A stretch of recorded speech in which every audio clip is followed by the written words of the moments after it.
and welcome back to the Beautiful Things channel. Today I'm going to share with you a quick tutorial how to make, please excuse the gnat bite, a three-way garment. So this is dress, take the belt off, it becomes a pull wrap, and it becomes a skirt to wear with a t-shirt. Ta-da! Check out the pictures in the thumbnail, it will show it off much better for you. But this is my super quick tutorial how to make a three-purpose dress out of 1 metre or a little bit less of leftover floaty jersey. So this is a really good scrap buster. All you need is a piece of jersey as wide as it comes, and it needs to be long enough that it comes from just above your bust and it will go down to below your knees. So for me, I'm just going to measure that. That is about 1 metre, to be fair. So you can probably get away with as wide as you want by 1 metre.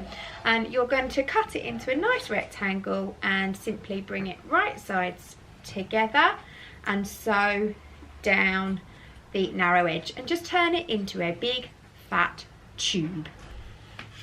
Next, take your elastic, pass it around your upper bust, so your high bust, and you want to have a length that is stretchable, that you can join and pinch together with about a 5/8 seam allowance, but that if you were to sew it together and have it up here would be tight enough that your dress wouldn't fall down, but it would also be comfortable. So you don't want to do it really, really tight or you're going to end up with really funny mounds at the top of your boobs. Elspeth. And nobody wants mounds at the top of their boobs. Does that make sense though? Comfortable, yes, but you don't want a boob mounds. That's how long you want your elastic to be. Then you're going to overlap the two ends. Be careful not to twist your elastic and sew it together with a zigzag stitch. I tend to put a little bit of stitching here and another little bit of stitching here just to make sure it's nice and secure. Because if you do get friends that pin your bra strap, your dress won't come off. Once you've sewn your elastic into a tube, you want to mark the quarter points on your elastic, and you also want to mark the quarter points on what will be the top edge of your big tube of fabric. So in my case, it doesn't matter whether I use the top or the bottom because it's not a directional print. But if you have got a directional print, do be careful that you mark the top edge. Once you've quartered your elastic and you know where the quarter points are on your top of your dress, you're going to match your elastic to the quarter points on the top of your dress. You're going to place the elastic on the wrong side of the fabric and attach it by the 4 quarter points. Now you're going to have a lot of fabric here that needs to be attached to the elastic, so we are going to have to stretch that in and ease it in between each corner or each quarter. This is where it can be really handy to have a sewing buddy, because I actually find this really hard to do on my own. So I am going to enlist the help of my mum and Elspeth so that one of them can be my camera tripod and the other one can be my chief clipper while I stretch. But they need to finish sewing first. So what we're going to do is we're going to take one of our pins and it's next door neighbour. So you can see you've got all this fabric here that needs to be attached, and you're going to hold both the pins and stretch, and then you can see Viv can find the midway point between those 2 pins and clip, and then I would keep filling those gaps. Clips are great for this, and it's so much easier if you can find someone else to do your clipping for you. You'll get really bad arm ache unless your clipper is really quick. It's very good for your biceps, triceps, what are they? Is that enough? Your arm That muscles. should be fine. So that's 1/4 done. We can let that go. So you can see how much that gathers up, but that's okay. Then you're going to repeat it. Take hold of the next 2 pins and stretch. And you just need to manipulate it so that the raw edge of the fabric is sitting along the top of the zip. This is a bit like how many men does it take to change a light bulb, isn't it? Camera, clipper, stretcher. Oh my god, I'm already getting achy arms.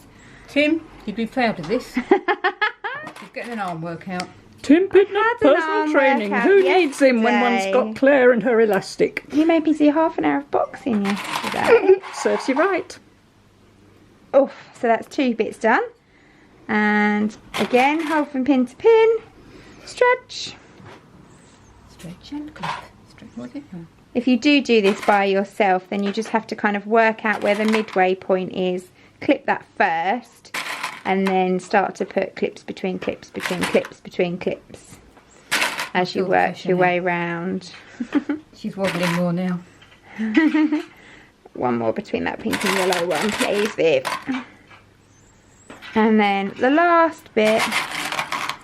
This actually isn't as stretchy as the other one I did the other day.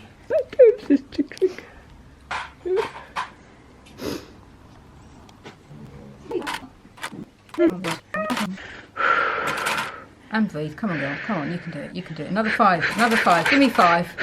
That's enough! That's enough! No more! Oh my god. Give me 5. Go on. So, you can see there's lots of clips in there, but that's nicely eased in evenly all the way round. So you want to set your sewing machine up on an elastic stitch, which looks a bit like a broken zigzag stitch. That's this one here on my machine, number 8. You want to make sure you've got a stretch needle in your sewing machine as well. You can take off the base plate of your sewing machine. You can feed your garment over the base plate. Now I'm starting at the back. I lined up my join on my elastic at the back of, or one of the side seams of my garments. So it probably won't be at the back necessarily, but I'm starting on one of my quarters. I've got a lot of clips going on. So I'm having to remove the 2 closest to my foot.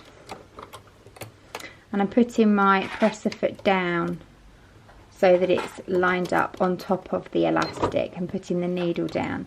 Now you don't just want to sew this, otherwise you're going to end up with gathers. What you need to do is actually holding onto the back of the elastic and the front, you need to lift and pull your elastic so that your elastic sits flat on the fabric that's underneath it. And this is why you need lots of clips, because you're going to sew now to the first clip. You might need to pull a little bit on the back to get it to go through your machine. When you reach the next clip, take it off. Again, stretch to make it all flat and stitch to the next one. And that's your process all the way round. Basically remove a clip, hold on to the back, stretch it so that it's flat, give it a little bit of a pull if it needs it going through the machine. But you're stitching the elastic flat onto the fabric. And you are going to keep going all the way around. Once you've stitched your elastic on, you'll see that it looks nice and gathered from that side all the way around. What you're going to do is stretch the elastic and fold it wrong sides together. So you get a nice flush edge along the top of your elastic.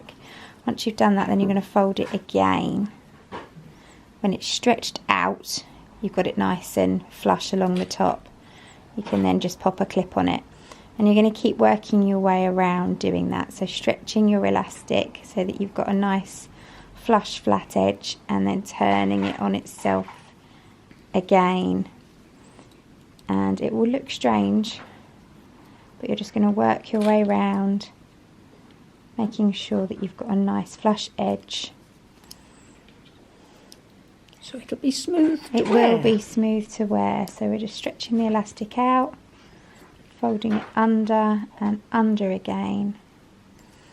You don't want to end up with any raised areas along the top edge. It needs to be nice and flush with the elastic. Obviously when you let go of it, it is going to look a bit puckered, but when you're wearing it, your body will be in it. So it will be nice and stretched and flush and neat along the top. And there's no sign of elastic because you've got a double fold. So just work your way all the way round, creating that double fold of elastic, stretching it flush and flat as you go.